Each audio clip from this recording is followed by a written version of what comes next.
achieving the targets of the revolution and the reality on the ground. It is not easy to do what the people wanted to do without a lot of hard work. People, I think this is the story across many of the Arab Spring countries is the expectation, there was some over-expectation, I should say, but the reality on the ground, we were left out, we shuttered the economy, and we require assistance, we require support from within the region and from outside the region so we can live up to the aspiration of the Egyptian people. So if I want to tell those people in the Tahrir Square right now, demanding bread, freedom, social justice, human dignity, after you air out your voice and your statements, please go back to work, work hard for yourself, for your people, for your family, because that's the only way to achieve the aspiration of the Egyptian revolution. To create jobs. Let them go work where they work. Well, some of them have jobs. Maybe. In Egypt particularly, there is a concern about the Muslim Brotherhood, about the Prime Minister. Before you start talking about the Muslim Brotherhood, I would like to say the following. I think that the dissatisfaction of people, the reason for that is that 50 or 60 years have gone by since these countries gained their independence, and there has been a revolution too.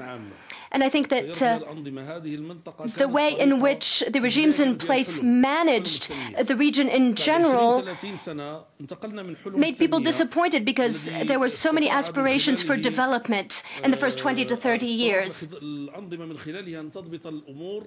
The regimes were able to control matters to their favor, and there were small groups of people who controlled everything, and this led to disappointment. So we moved from dreams to nightmare. And this nightmare continued about 20 or 30 years, depending on the country. Let us not forget that the Tunisian president remained in power for 23 years, and during that time, human rights suffered. There were no freedoms. Social justice suffered. The economy suffered. So it is normal that the people of these countries want equality. They want their lives to improve. But ever since the revolutions, things have been turned upside down, so it's really illogical to think that all these problems could be solved in 1 or 2 years. So people have to understand that their freedoms will not be taken away from them again, but that will take time. There will be problems, but I think we will achieve good results in the end. Let me just come back to Egypt because it is so central. The jobs, maybe they can go to Lebanon to work. You are most welcome. You are most welcome. One of the concerns people in Egypt have, as you know, in Cairo, but also in the West, is the rise of the Muslim Brotherhood, the election of a Brotherhood president, and the constitution. And the fear in Egypt is that there is a danger that the freedoms that were about to be won are being reversed, that the constitution does not guarantee, for example, the rights of women as strongly as it should, the rights of minorities as strongly as it should, and that the Muslim Brotherhood is not committed to a truly liberal, democratic vision for Egypt. What do you say? The only response I have for this is the Egyptian people will not have any more a dictatorship. It's not going to happen. I mean, I guarantee you that. The Egyptian people know what it takes to put down a tyrant, and they would do it again if they have to. So this is the guarantee for the future. But at the same time, I would also ask the people to the world to respect the choice of the Egyptian people. They selected President Morsi as the president elected. They voted for the constitution. The challenge I guess, will come into the implementation. And as I mentioned in my introductory, trying to respond to your first question is, I think the democratic value that we have to work on.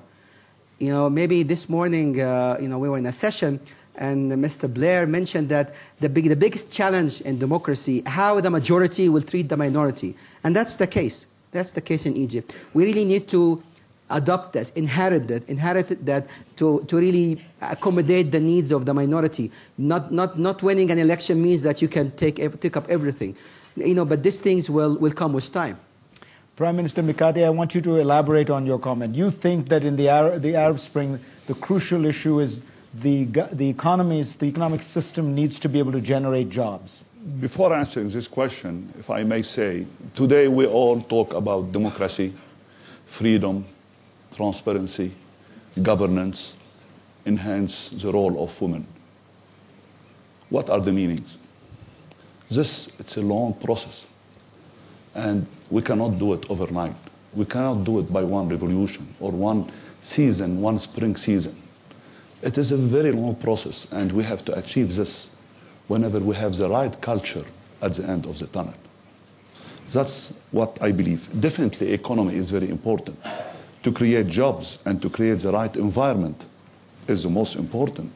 How we can create this environment today with this kind of instability? We need a political stability. We need peace.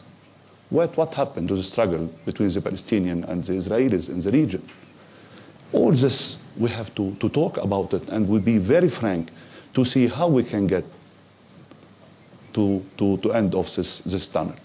For this reason, yes, frankly speaking, I am not very optimistic about all this slogan or generic words today. If I ask anyone what you want me to talk to tonight, they say, it's very easy. Talk about democracy, freedom, transparency, governance, women. But let us work for this. And this is very important. Let me ask. Yeah, women right. Let me ask someone who has built some of these institutions under the most extraordinary conditions. Salman Fayyad, you have built functioning institutions in the West Bank. You have created an economy that has generated extraordinary growth over the last few years, and you've done it under very adverse circumstances. So what would be your advice to people trying to build these institutions? Thank you. With all due modesty, I contributed to that effort. I did not build institutions by myself. I contributed to an overall national effort that was guided by the need for us Palestinians to get ready for the emergence of a fully independent and sovereign state of Palestine on the territory occupied by Israel since 1967. And that was really the focus of the program with which I've been associated. But this is an opportunity, the question that you raised, for me to underscore the extreme importance of having functional institutions of government. And I think the challenge that faces all of us in the Arab world is to ensure that we have functional governments. In fact, I myself read what happened, the phenomenon that's known as Arab Spring, Arab Awakening, what have you, which to me, to my way of looking at things, is more in the nature of a revolution than anything else. And that is really what adds to the challenge that all of us face, because we've been affected by it to varying degrees. How to manage expectations if this is a revolution? How is it that people in the Arab world can be accepting of a logic that says, if only you can wait on us, things will be better? That's a serious challenge, because this is what they had heard from previous regimes as well. And I think people are right to expect dramatic changes, particularly given the backdrop against which that Arab awakening happened. I think the jury is still out on this. The verdict is yet to be written in terms of whether or not the extent to which this is going to be successful. For it to be so, I think it has to be given the chance. But that has to really be analyzed in terms of what the nature of that Arab awakening was about. Was it in response to democracy deficit or functional democracy deficit? And if so, how do we define that? Democracy in the way that it is practiced, perceived to be adequate elsewhere in the world, or democracy that is understood to really be more consistent with the region's understanding of a reasonable norm and standard of governance, something that responds to the needs of people in a responsible way. Hence the importance of functionality of governments. And I think that's really a key challenge for all of us. The extent to which we're successful in coming up with functional institutions would help all of us in the Arab world to be convincing in terms of the capacity of various governments to be responsive to the needs of their people and therefore to manage expectations. This is really the political side of this, but this cannot be separated from jobs and from the economic dimension. Unless this effort is underpinned by recovery and quickly, the whole doctrine that is Arab Spring or Arab Awakening is going to be discredited, as a matter of fact, because ultimately it's about jobs. The biggest challenge that faces all of us in the Arab world is high and rising unemployment. Unemployment that's going to rise even further, given the very high degree of uncertainty that currently prevails, the fact that the jury is still out on the Arab Spring, a high degree of instability, with the situation, particularly in Syria, continuing to go in the tragic way it has been going, and until that is really settled in some fashion, it's going to be extremely difficult for us to be talking about the aftermath of the Arab Spring. These are all enormous challenges. It's very important for that to be taken into consideration. Are governments in the region going to be given the leeway to carry out economic policies that are geared toward engineering economic recovery, creating jobs, and then later on to really address the issue of fiscal imbalances? Or is the world going to really expect governments undergoing transformation to early on adopt a tight fiscal policy stance, which is going to be to make it extremely difficult for them to create jobs, and under conditions that are extremely not so conducive to the private sector to come in and invest and help creating jobs? These are really important challenges. So the process, I think, is in state of peril, both domestically, in terms of the capacity of governments to really actually govern and deal with the aftermath of the Arab Awakening, their capacity to create functional institutions. This is on the one hand. And on the other, in terms of how the world is going to really deal with those countries, how international financial institutions are going to deal with those countries. Are they going to really go to Egypt and say, you have to reduce the deficit by such and such over a year's time, which by definition is going to mean higher and more unemployment? Or is it going to really be based on a different kind of understanding? Our challenges in Palestine are those, plus, of course, the fact that we have to operate or had to contend with a continuing oppressive occupation. I mean, these are really important challenges to deal with under any condition, to really add to that restrictions that have come with acting or having to act under occupation, made it all that more difficult for us. Prime Minister Benzadan of Libya, you face what seems to the outside world an even more dramatic set of challenges. The basic function of a government is to control the territory that it claims to govern. And many people look at Libya and wonder whether the government of Libya is actually in charge of all of Libya because of the role of tribes, because of the role of Al-Qaeda-affiliated groups. How much instability is there in Libya, and how soon do you think the government will have that basic element of governance, which is the ability to say we are actually in control of this entire country? When it comes to the level of stability in Libya, I would like to assure you that there is a reasonable level of stability compared to when the war was still ongoing. Life continues at a normal pace when it comes to services. For example, in the major cities, the markets are open, the hospitals are functional. There are services which are getting better and better every day. There are some security problems from time to time. These are punctual events at certain times in certain places, but these events are dealt with when the government intervenes to solve the problems and deal with the revolutionaries. When it comes to the issue of whether we control the whole country, yes, we do.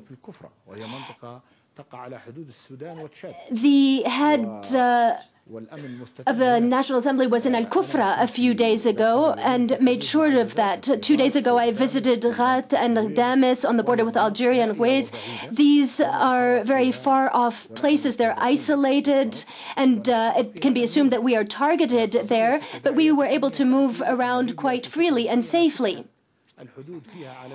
One of the problems in Libya is that at a certain time, the borders were wide open, and we were only able to control our borders at a relatively late time. So some elements came through the borders at certain times. We are now closing our borders.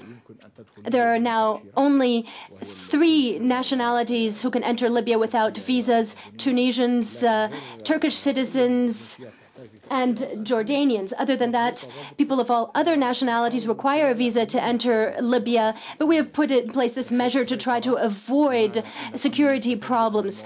So what I'm trying to tell you is that people have normal lives. There is relative stability.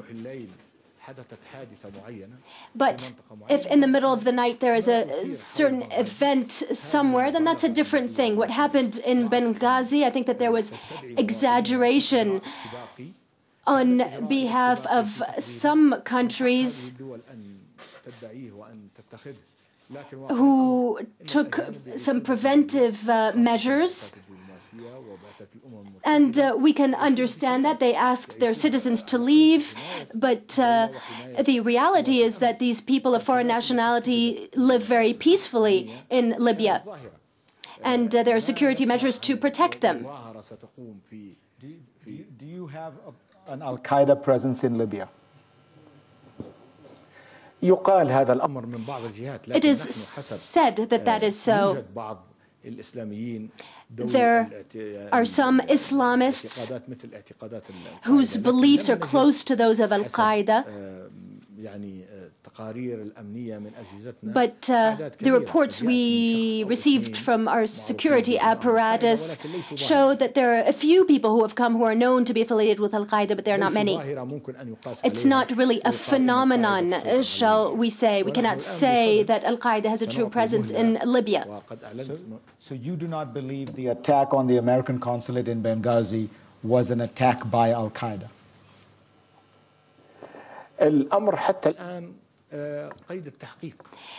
The matter is still being investigated.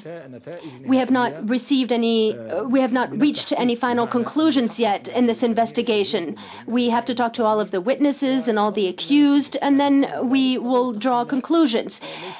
However, everything being said now is really just guesses. Let me ask you, sir, in Morocco, do you expect a reform process much like the Jordanian reform process, in which there will be elections, in which there will be a spiral of elections and reform, in which you will move towards an essential parliamentary system with a constitutional monarchy? أعتقد أن هذا السؤال كان يجب أن يطرح علي قبل سنتين. I think you should have asked me this question 2 years ago. لأنه في المغرب الحمد لله. Because, thanks be to God, we experienced the Arab Spring in Morocco in our own way. We modified the constitution in 2011. We held elections on the 25th of November 2011, which yielded a new political map. We have an opposition party which came first in the legislative elections and gained 107 seats. This is the first time in history that a party got more than 100 seats. On the 21st of November, the new government was created, which I head.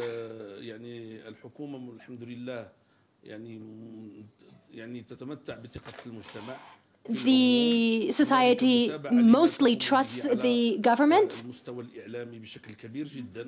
We have continued our work with the media. The parliament is functional and efficient. The situation in Morocco is stable. Our system is not based on a one-party system, nor on the influence of the army. We have one family which has led the country for many years and which plays the role of referee, shall we say.